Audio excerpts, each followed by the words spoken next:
โอเคอันนี้อัปรบมือกับเพื่อนหน่อยโอเคแนะนำตัวครับintroduce yourself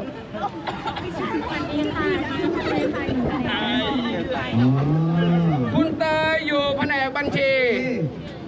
คุณเตยครับผมเรียกชื่อใครเนาะครับผม ให้คุณเตยชี้แล้วคนที่ผมเรียกชื่ออย่ายกมือห้ามยกมือนะพี่เปาโจ